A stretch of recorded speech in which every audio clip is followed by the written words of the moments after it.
Hello students, welcome to Discovery International School NTSC classes, and today we will be doing the first assignment on the topic, the chapter sound and waves. So here comes the first question. If the velocities of sound in steel, water and vacuum are v1, v2 and v3, अगर sound की velocities steel में, water में और vacuum में v1, v2 और v3 हो students, तो हमसे ये पूछा गया है कि इन सब में से कौन सा रिलेशन ट्रू है, which one is the correct relation. So first of all we will see कि हमारे पास तीनों मीडियम्स कौन से हैं. बच्चों, जो फर्स्ट मीडियम है that first medium is a solid, the second medium is basically water which is a liquid, and third medium is nothing. Okay, the third medium is vacuum, so it is nothing. So straight answer बच्चों ये मिल जाता है, क्योंकि vacuum में sound का कोई भी propagation नहीं होता है तो साउंड की वेलोसिटी वहां पर क्या होगी, जीरो होगी. And there is only one option with v3 equal to zero. There is only one option with v3 is equal to zero.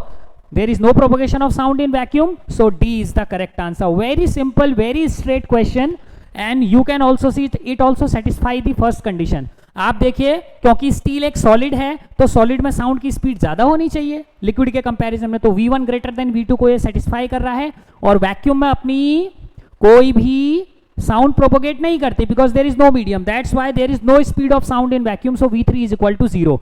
So the correct answer of this question is option D. Moving on to the next question. The velocity of sound is maximum in, as we know in any solid the velocity of sound is maximum.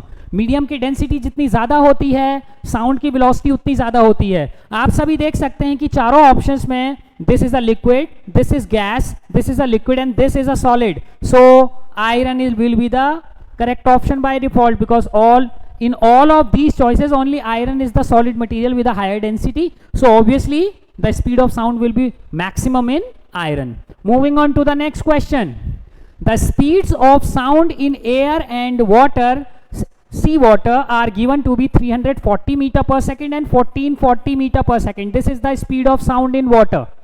A ship is sending a signal straight down and detects its echo 1.5 second. वो कितनी देर में बच्चों eco detect करता है, 1.5 second. So there is a straight formula, the time given is 1.5 seconds.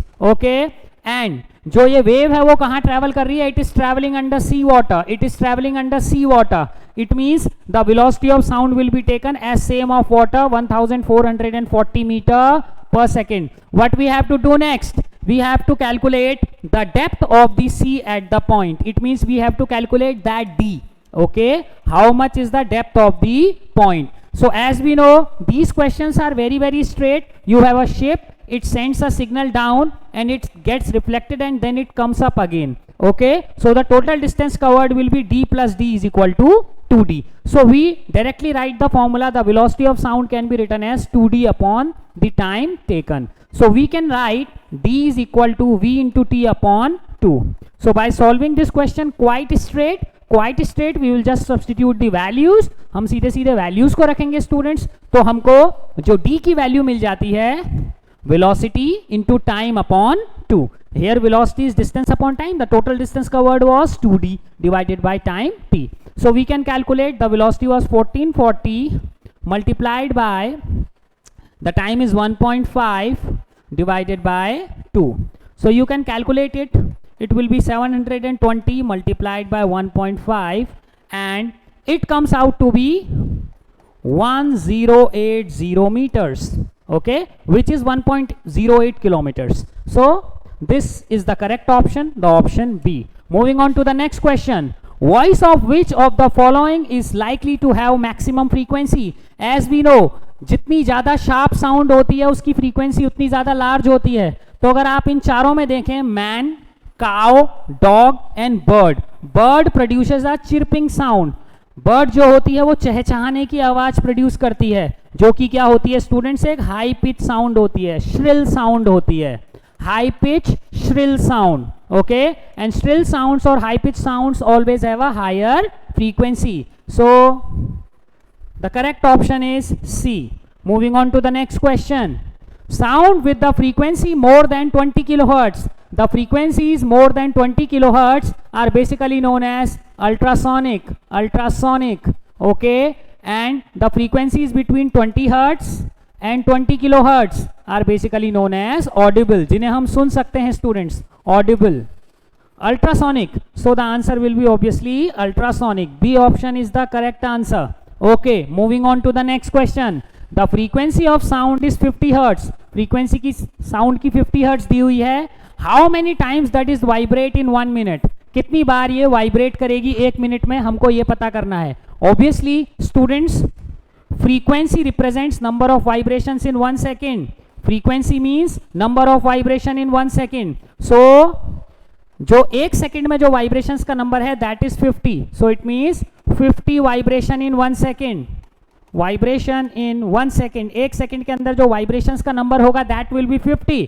So directly we can solve it, we can substitute in 1 minute the number of vibrations, this is the number of vibrations in 1 second multiplied by 1 minute के अंदर students आपके होते हैं 60 seconds, तो total vibrations हो जाएंगे 0 0 5 6 या 30, 3000 vibrations. D is the correct answer. Very simple. D is not the correct answer. C is the correct answer students. 3000 not 30,000. So 3000 is the exact answer. Very simple question. Frequency is equal to the number of vibrations which are done in 1 second. Then obviously frequency multiplied by the time will give you how many vibrations are completed. The total time provided was 1 minute. 1 minute का time हमको total provided है, तो सीधे multiply करके हम 3000 calculate कर सकते हैं. Moving on to the next question. In the phenomena of propagation of sound in air, जब साउंड एयर में प्रोपोगेट करती है तो इन चारों में से क्या चीज होती है? Okay, the temperature remains constant. Obviously temperature is connected to infrared waves, temperature is connected to heat, and infrared waves are basically students transverse waves. Infrared waves are transverse waves. So हम जिसकी बात कर रहे हैं बच्चों वो sound की बात कर रहे हैं. साउंड जो है वो लॉन्गिट्यूडनल होती है. अगर ये एक लॉन्गिट्यूडनल वेव है इसका मतलब ये टेम्परेचर को इफेक्ट नहीं कर सकती है बिकॉज टेम्परेचर जो है वो बेसिकली इंफ्रारेड वेव्स की वजह से जनरेट होता है या हीट वेव्स होती हैं जो कि ट्रांसवर्स नेचर की होती हैं. Okay, so that concept is basically connected to transverse waves while sound is a longitudinal wave. So it means जब भी साउंड किसी मीडियम में ट्रेवल करेगी देयर इज नो चांस कि उसके टेम्परेचर में कोई चेंज आएगा. The second thing, the heat will remain constant obviously because heat waves are electromagnetic waves, they are transverse waves while sound is longitudinal.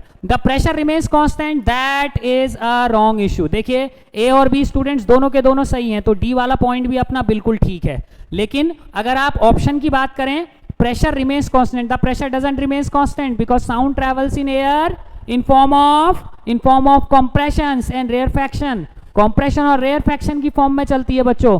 तो जहां पर कॉम्प्रेशन होते हैं वहां पर प्रेशर और डेंसिटी अधिक हो जाती है, पार्टिकल्स क्लोज आ जाते हैं, और जहां पर रेयरफैक्शन होते हैं वहां पे पार्टिकल्स दूर चले जाते हैं. ये सब हम जानते हैं. सो it means this option is the correct option. Pressure remains constant is wrong. Okay, in the phenomena of propagation of sound in air. ठीक है, अगर स्टूडेंट्स ये क्वेश्चन जो है इस वे में पूछा गया है कि which of the following options is correct, which of the following options is correct, then the answer will be students both A and B. तब आंसर क्या होगा? both A और B करेक्ट हैं. और अगर ये पूछा जाए which of the following options is incorrect, तो उसमें आंसर क्या हो जाएगा? C. pressure doesn't remains constant. Okay, so this question can be asked in two ways, either which is the correct option and which is the incorrect option. अगर correct options की बात करें बच्चों तो A और B दोनों ही correct हैं. Okay, और अगर incorrect option की बात करें तो pressure remains constant is the incorrect option. Moving on to the next question. Note the relationship between the first two words and suggest the suitable word for the fourth place. Students, इस question में ये पूछा गया है कि आपको इन दोनों words के बीच में पहले जो रिलेशन है उसके बारे में सोचना है और हमें यह बताना है कि ये जो थर्ड वर्ड लिखा हुआ है उसमें सिमिलर रिलेशनशिप वाला कौन सा वर्ड इन चारों में से हम सब्स्टिट्यूट कर सकते हैं. इट मींस हमें यह देखना पड़ेगा कि लाउडनेस और एम्पलीट्यूड में क्या कनेक्शन है. हम ये जानते हैं कि एम्पलीट्यूड जितना ज्यादा हाई लाउडनेस उतनी ज्यादा. तो लाउडनेस को कौन कंट्रोल करता है? एम्पलीट्यूड कंट्रोल करता है. और स्टूडेंट्स यहां पर जो वर्ड यूज किया गया है दैट इज क्वालिटी, और क्वालिटी को जो कंट्रोल करता है students that is wave form. Different shapes of waves produce different quality. अलग अलग शेप की जो वेव्स होती हैं बच्चों वो अलग अलग तरीके की क्वालिटी प्रोड्यूस करती हैं. और यही वजह है कि अगर हमारे पास एक गिटार हो और एक वायलिन हो और दोनों में जी कॉर्ड हम बजा रहे हैं सेम एम्पलीट्यूड की, स्टिल आप आइडेंटिफाई कर सकते हैं कि कौन सी साउंड गिटार से प्रोड्यूस हुई और कौन सी वायलिन से, because they form different shapes, इनकी वेव्स का शेप जो होता है वो अलग अलग होता है. Moving on to the next question. Okay, how many times does the polarity of an AC supply of frequency 50 hertz change in 1 second? हमें ये बताना है कि अगर 50 हर्ट्ज की कोई सप्लाई हो, ठीक है, यानी कि इसकी फ्रीक्वेंसी 50 हर्ट्ज दे रखी है, तो एक सेकंड में ये कितनी बार अपनी डायरेक्शन को चेंज करेगी. हम ये जानते हैं स्टूडेंट्स की एक ऑसिलेशन को इस तरीके से रिप्रेजेंट किया जाता है, इस तरीके से रिप्रेजेंट किया जाता है. इसका मतलब क्या है कि ये जो साउंड होगी बच्चों, आप देख सकते हैं कि एक पूरे साइकिल के दौरान 2 बार डायरेक्शन चेंज होती है. एक बार ये पोलैरिटी 2 बार चेंज होती है,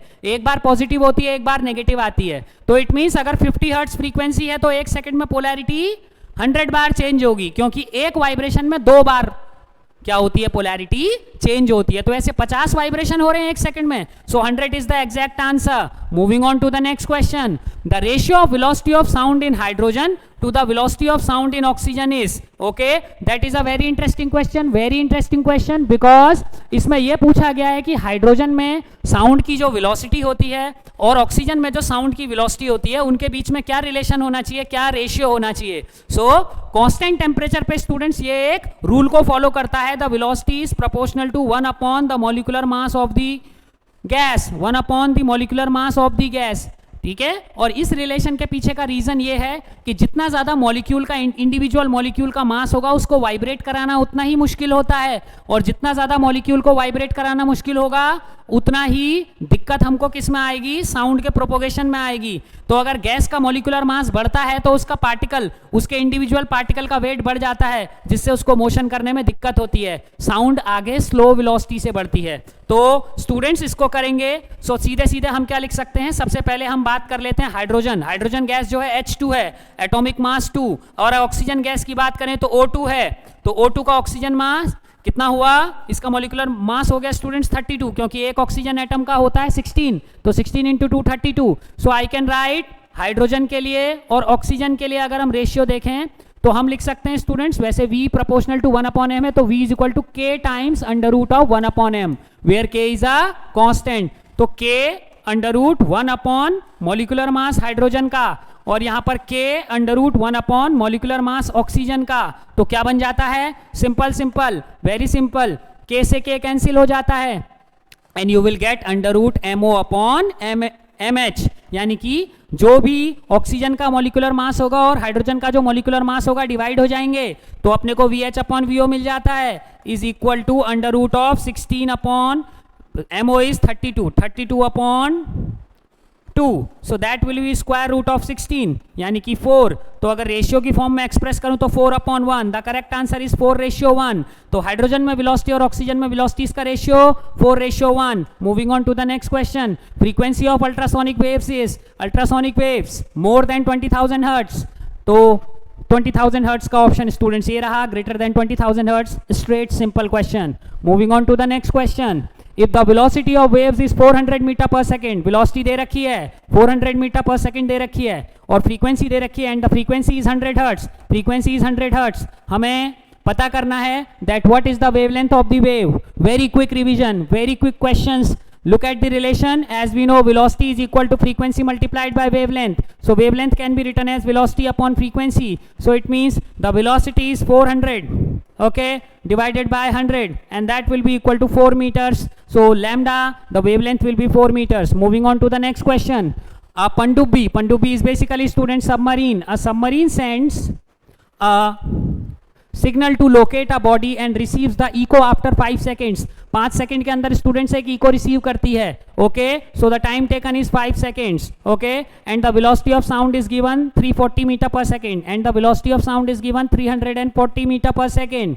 what is the distance of the body? Simple sonar formula. The distance can be written as velocity into time upon 2. Velocity into time upon 2. So 340 into 5 upon 2. That will be equal to 170 into 5. So 5 zeros are 0, 5 7 are 35, 5 5 5, 6 7 8, 850 meters. It means 0.85 kilometer. A is the correct answer. Very simple, very straight question. Dash identifies quality of sound in human ear. Human ear में sound की quality को कौन identify करता है? That is basically identified by the nerve impulse. Nerve impulse basically उसको identify करने का काम करता है. कॉक्लिया के अंदर स्टूडेंट्स जो साउंड सेंसिटिव सेल्स हैं, ये क्या करते हैं? इलेक्ट्रोमैग्नेटिक इंपल्स प्रोड्यूस करते हैं और फिर ये नर्व्स के थ्रू अंदर जाते हैं. Okay, moving on to the next question. Sound waves travels fastest in aluminium, water, hydrogen और oxygen. Very simple answer aluminium. Very simple answer aluminium, because all of them are gases and only water is liquid and this is a solid, a metal. और metal में या solid में sound की speed maximum होती है. So these were the 15 quick questions. I hope you like this video.